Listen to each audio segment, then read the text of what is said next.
So you suck at swimming. Well, at least that's what you think every time you head to the pool. Drone away those hours of swimming and get no faster. You're slow, you can't breathe, you can't make a full lap. There's a million reasons why you think you suck at swimming. But I'm gonna bring you a bunch of different tips and some ways to fix each one. So stay right here and I'm gonna bring you some really great information on how not to suck at swimming. Now, the promise of this video was I'm going to try to give you ways to fix problems that you've had. But there's no doubt that number one, the biggest problem you have as an adult swimmer coming in trying to learn to swim is the fact you're an adult swimmer. People who come in and learn proper stroke technique when they're young have a definite advantage. But this can be overcome by following all the rest of the tips we have in this video. Reason number two that you're not a very good swimmer is you don't swim enough. The thing about swimming is it's a technique sport. You have to get to the pool, you have to put in the time, you have to learn the proper technique. But droning away lap after lap after lap after lap at the pool and you don't get any faster can be frustrating because, as I say, fundamentals are everything. So to fix that problem of not getting to the pool enough, you may have to drop a bike or a run session and replace it with a swim. I like to do what I call a gym and swim brick, where I go to the gym and I put in a half an hour or so on the weights and then jump to the swim after the weights are used as like a warm-up session. So get to the pool, get in the time at the pool, that will help make you a better swimmer. So here's one I hear all the time. I can't make it to the end of the pool because I'm totally, completely out of breath. Breathing technique is the next problem why you're not very good at swimming. There's several things in breathing technique that you have to get right to be able to make those laps. First, what happens to most people is when they take a breath at the side, they hold their breath underwater and then try to turn their head, exhale, and take a breath and then get back in the water. That doesn't work. You want to try to breathe normally in the water. What I mean by that is when you turn your head, you take a breath, and when you turn your head back underwater, you breathe out through your mouth and through your nose until the gases are gone and timed right to take the next turn of your head. This way, you're going to take the CO2 gets out, the oxygen gets in, and you will have that gas transfer more like what you would have while you're out running or cycling. So, fixing breathing technique is more often than not about breathe in, breathe out. Breathe in, breathe out. The next reason you're not very good at swimming is maybe because you haven't taken the time to hire a coach. A good swim coach can bring your technique to where it needs to be in a very short length of time, teach you proper training and training techniques, and can come back after time and look at you over and over and over again to help break those bad techniques. So my suggestion to fix this one is to find a coach, pay them some money to help you get your swim stroke down perfect, and then come back once a month at first, then once every couple of months to have them take a look at your stroke and bring it back into perfection. Swimming is about form. Form is everything, and one of the biggest problems that people have when it comes to form is their body position. They let their legs dangle and their head up, and most of this is controllable by your core. If you want to get your legs up and keep your body in the right position, you need to have a good solid core. You need to squeeze your glutes, you need to tuck your head down, and this will bring your bodies up. It's a pendulum, folks. If you've got a bend in the middle, your feet are going to drop. If you've got your head up, your feet are going to go down. So head down, solid core, body position will stay better in the water. You don't have proper arm position in the water, what's called a high elbow technique. You are not going to be fast at swimming. I don't care how much effort you put in. If you go in the water and your arms are not in the right position, you will not move forward. The goal here is to get your arms to create 3 paddles. What do I mean by that? Is when your arm goes in the water, come back here, your arm goes in the water, you immediately want your hand to be above your elbow.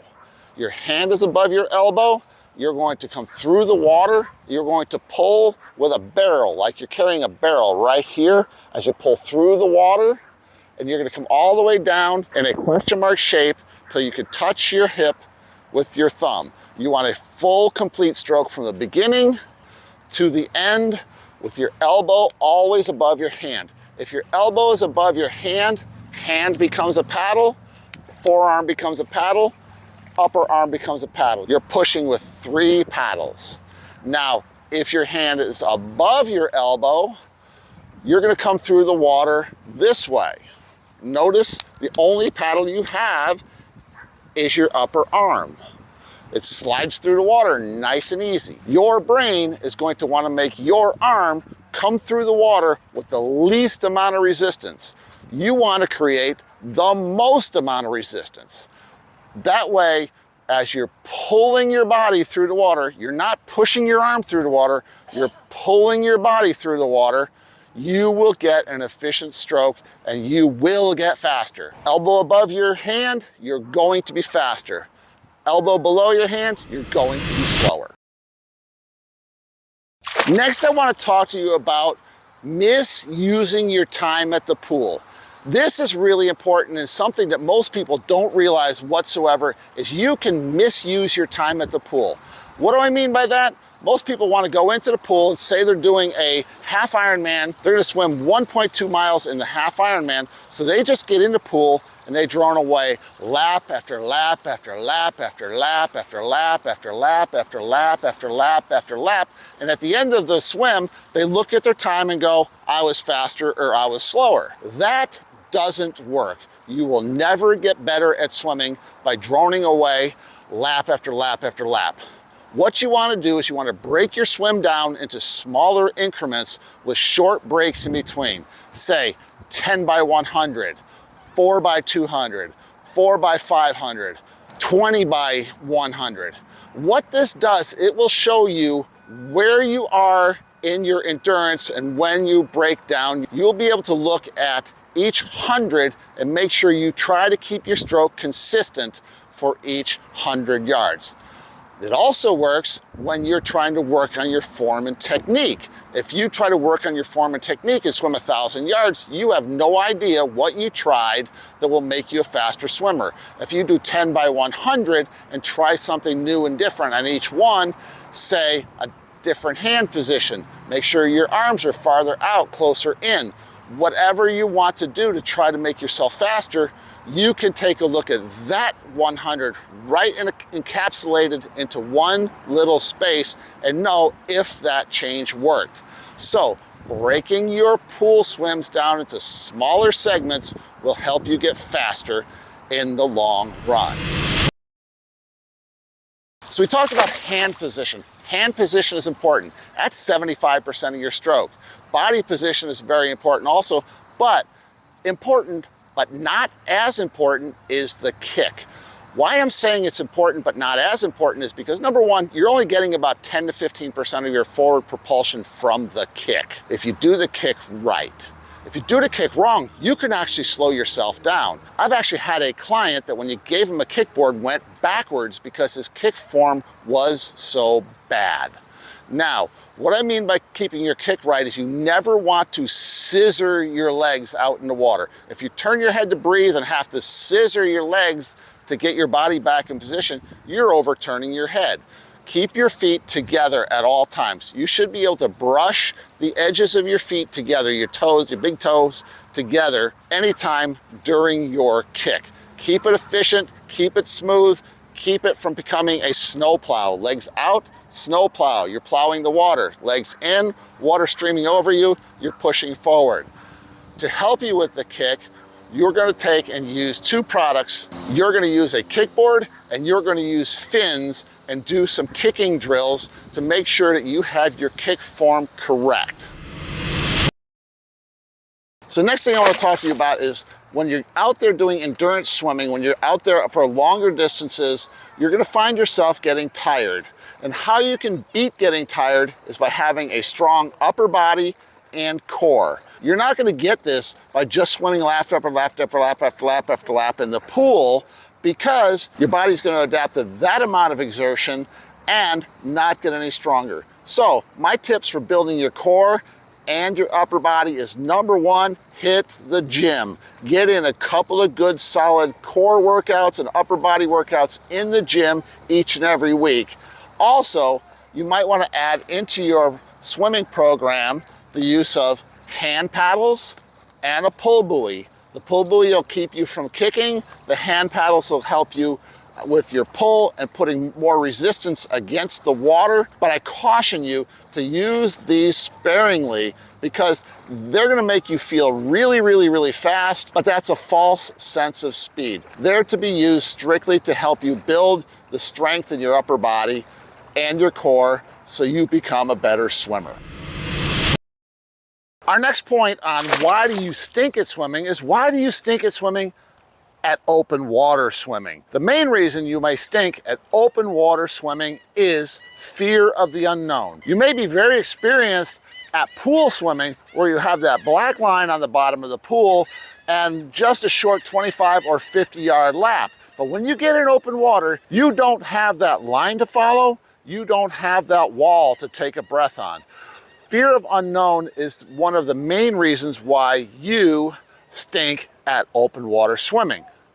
But you can overcome those fears. First, one of the main things you want to do is gradually ease in. What I'm saying about that is, go to the edge of the water, walk in to the point where you're comfortable, float a little bit, just look around with your goggles on the bottom, find that happy point of buoyancy in the water. Salt water, much thicker than fresh water. You'll float higher, you'll feel different in the water. Or you may be wearing a wetsuit and you'll feel that wetsuit tightness in your chest. Get used to that and then set off in open water. Another part of open water swimming that people fear is the critters. They fear the jellyfish, they fear the sharks, they fear any other creature that may be swimming in that water. Now I'm going to tell you, those are founded and unfounded fears. Number one, yes, there are jellyfish out there, some places more than others. Here we have a few, not really a major concern. You just have to watch the notifications on the lifeguard stands if there are jellyfish in the area. But back in the 70s, this horrible movie for the reputation of sharks called Jaws has scared everyone out there of the animal known as the shark. Sharks are in open water. That's where they live. We are entering their area, but they don't want to eat you. You are not a food source. Staying closer to shore and, again, keeping an eye on what the lifeguard stands have up as far as notifications for sea critters in the area. Don't ever swim when they say they're there. The next fear you might have is the fear of drowning in open water. That is a legitimate fear. You can drown in 3 inches of water if you pass out face down. But if you look behind me, that Gulf of Mexico goes all the way to Mexico. So what you want to do is you want to make sure you keep yourself as safe as possible. Point number one, always swim with someone else. Don't ever go open water swimming alone. Number two, swim in front of the lifeguard stands, making sure that the lifeguards can keep track of you at all times. Also, you want to wear a bright colored swim cap and carry one of these. This is a swim buoy that attaches around your waist and keeps you safe. You can grab onto this and float. If you're in a rip current and the rip current's pushing you out, you can grab onto this and float. You can call for help. This is the most important piece of equipment that you could possibly have when you're open water swimming. Impatience and frustration. Do you ever feel like your swimming is kind of like swimming in a water slide? What I mean is, You try things, you go round and round and round and round and end up at the same place. You climb back to the top, you go round and round and round and end up in the same place. You don't get faster, you don't get better, but I'm going to guarantee you, if you implement the things that you saw in this video, you are going to get faster at swimming. Don't get impatient, don't get frustrated. Do what you need to do to get the job done. Go back and review this video over and over again. I do offer online swim video coaching and face-to-face coaching in the Gulf Coast, Florida area. Now, if you want to get better at swimming, you need to be able to get yourself ready to go swimming. So take a look at this video right here. It's gonna give you a swim warm-up that's gonna work great for you. This is Coach John. Follow my directions. Boom, I'm out.